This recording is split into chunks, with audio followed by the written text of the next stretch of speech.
Hi, and welcome back to the channel. Today, we will be recapping a 2017 South Korean psychological thriller film called Forgotten. It follows the bond between two brothers that starts to break after one gets kidnapped and returns with no memory of the past 19 days.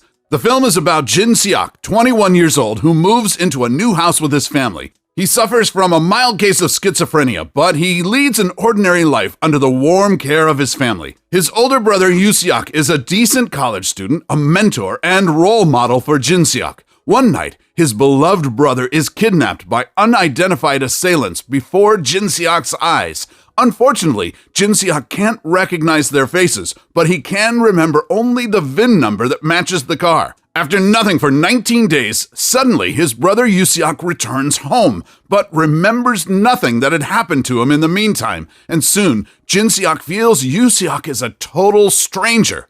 So, let's dive into the story, but before we start, don't forget to hit the like button and also subscribe to our channel to get some interesting stuff and upcoming videos. The film opens with Jin Seok, a young man who's riding in the car with his mother, father, and older brother Yoo Seok. They are all moving to their new home. At the new house, Jin Seok starts noticing some strange random noises and shadows. Although he voices his concerns to his family, they ignore him. However, he keeps hearing noises from the room. He also keeps having nightmares about ghosts and torture. One reason why he has to take pills. One night, while it is raining hard, Jin Seok walks down the street with Yoo Seok to relax. On a hill overlooking the city, Yoo Seok receives a call from his father needing a document. Jin Seok is told to wait there. Yoo Seok will bring it to his father quickly, but on his way, Yoo Seok is kidnapped. Jin Seok barely realizes but can't do anything. The family does not receive a call from the kidnappers. The police do not know the identification number that Jin Seok remembers. After 19 days, Yoo Seok returns but can't remember anything. Jin Seok notices small changes in Yoo Seok's behavior, which leads him to follow his older brother. As he's following Yoo Seok, Jin Seok is stopped by two thugs. They chase him around and Jin Seok has no option but to run. When Jin Seok thought he was out of danger, his brother appears from behind and sedates him. The next day, Jin Seok finds himself sitting at the same place before he started following Yoo Seok. Still in shock, he locks himself in the bathroom when he sees his older brother and refuses to get out. Yoo Seok tries to convince Jin Seok that it is not real and blames it on Jin Seok for not taking his medication. Still unconvinced about Yoo Seok's explanation, Jin Seok reaches to his mother and tells her what happened. At night, Jin Seok overhears her talking on the phone. Now he's convinced that his parents aren't really his family. Therefore, Jin Seok runs away and rushes to the nearest police station. Then he proceeds to explain to the police officers what happened. Jin Seok tells the police that people pretended to be his family in order to hold him captive, which leaves the police officers quite puzzled.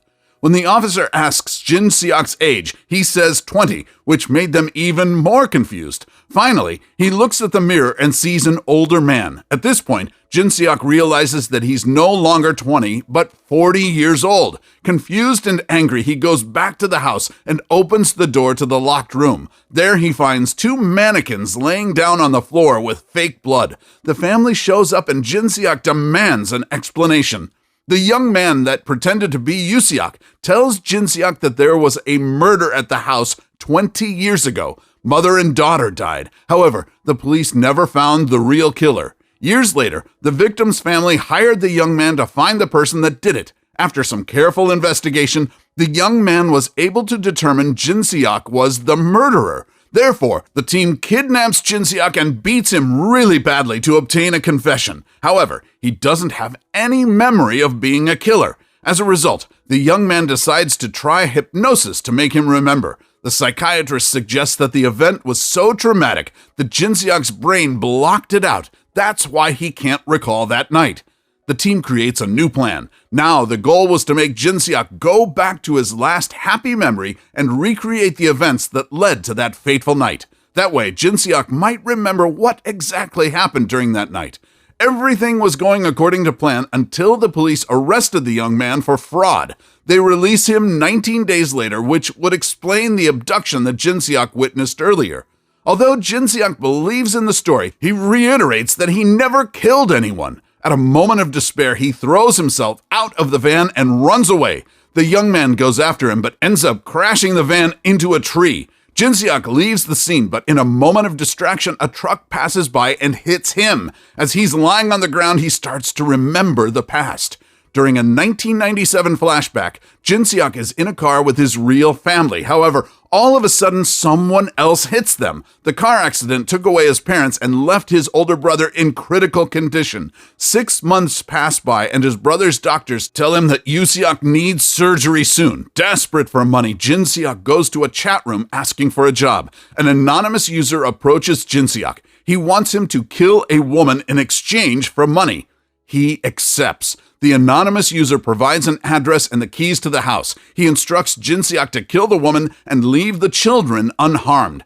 Inside the house, Jin-seok starts to have second thoughts and decides to leave. However, a woman approaches him thinking it is her husband. When she sees Jin-seok with a knife, she screams. He tells her not to scream and she abides. Meanwhile, the daughter walks downstairs and sees Jin-seok pointing a knife at her mother. She panics and runs upstairs to hide. Jin-seok goes after her and tells her not to scream.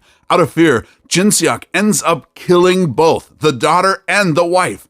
Right before Jin-seok leaves the house, a little boy asks him about his mother and sister. Jin-seok tells him he'll bring them back once he goes to bed and counts to 110. The boy does as he's told. Meanwhile, Jin-seok looks at the family portrait and realizes that the house belonged to his brother's doctor.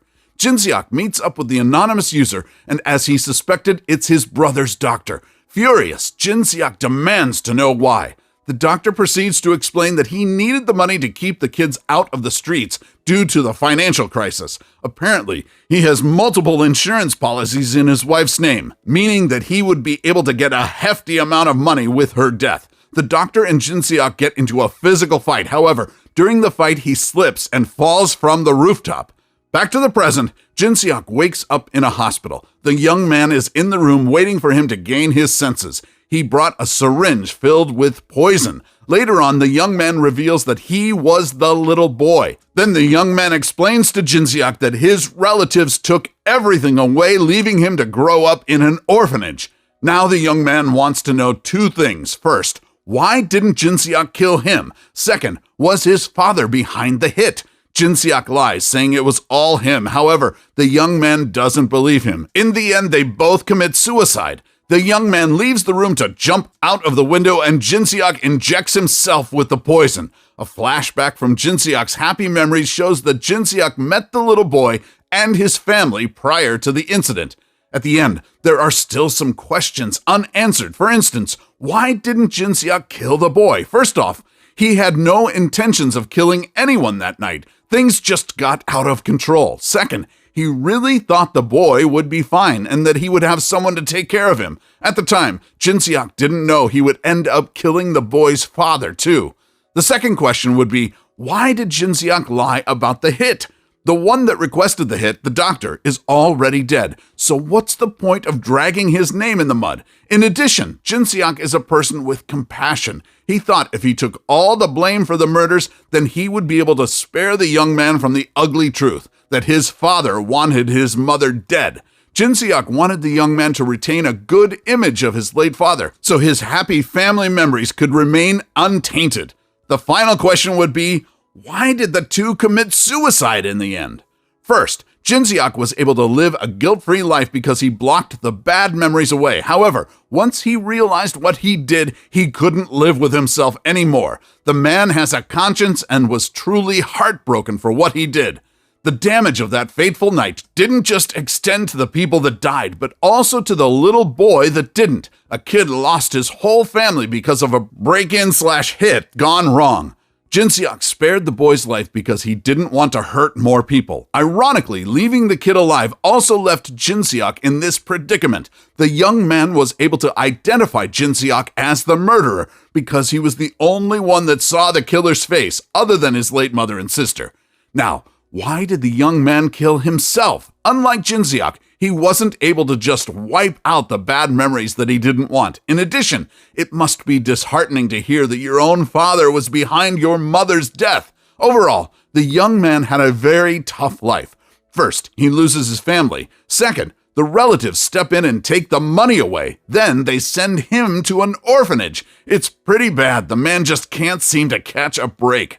After getting a confession out of Jin Seok, the young man fulfilled his personal purpose in life, to find the person that killed his mother and sister. Now that he knows who did it, there's not much left for him to do. On a more symbolic level, his death could also be interpreted as the end of a cycle. He gets to be with his loved ones again, hence the smirk during his last breath. Forgotten is a very clever mystery thriller that knows how to play with the viewer's heartstrings. Family is the key word for Forgotten. By the way, Jin Seok is not an evil person. What he did was wrong, but he was also desperate. The most despicable person in Forgotten is definitely the doctor for killing his wife. In addition, paying someone to do the hit makes him an even more hateful person. Forget about him saying it was for the kids. Bullshit. He didn't want to make sacrifices due to the financial crisis. The doctor wanted to keep up appearances. To be honest, Jin Seok had a better moral compass than the doctor. He proves that at the end when he decides to take his own life. Overall, Forgotten is superb. As viewers, we are almost fooled until the moment Jin Seok sees himself in the mirror. In a way, the audience is also behaving like Jin Seok. Something is wrong but can't really be pinpointed. Having said that, Forgotten is definitely one of the best mystery thrillers that South Korean cinema has produced in a while. We hope you enjoyed today's video. If you did like today's video, smash that like button and subscribe to our channel and stay up to date with the latest and interesting videos.